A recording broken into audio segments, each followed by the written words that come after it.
እሺ ቢዝነስ ማን ነኝ ትላላችሁ። ነገር ግን እነዚህ ሶስት ነገሮች ካላሟላችሁ እየቀለዳችሁ ነው።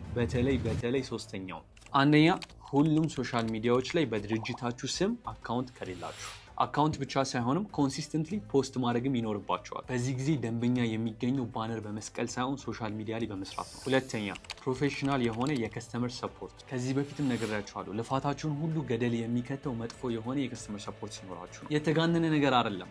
አትሊስት አንድ ሲም ለአንድ ሰው ተቀምጦ ያ ሰው እያነሳ ሄሎ ጤና ይስጥልኝ ገሌ ድርጅት ይባላል ምን ልታዘዝ እያለ ደንበኞችን የማያስተናግድና በየሰዓቱ የማያነሳ ከሆነ ቢዝነሳችሁ ላይ እየቀለዳችሁ ነው። ሶስተኛ ዝግጁ ናችሁ?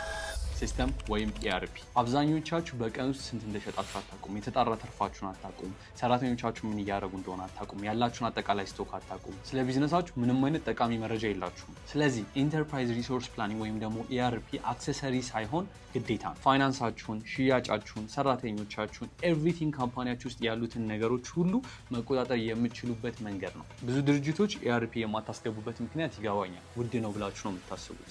ነገር ግን ነፃ የሆኑ የERP ሶፍትዌሮች አሉ። በተለይ ደግሞ ትንሽ ድርጅት ከሆነ ያላችሁ ኮመንት ላይ ERP ብላችሁ ላኩልኝና ከ200 ሰው በላይ ኮመንት ካደረገ ቴሌግራም ቻናሌ ላይ ነፃ የሆኑ የERP ሶፍትዌሮችና እንዴት ኢምፕሊመንት ማድረግ እንደምትችሉ የሚያግዛችሁን ሪሶርሶች አስቀምጥላችኋለሁ።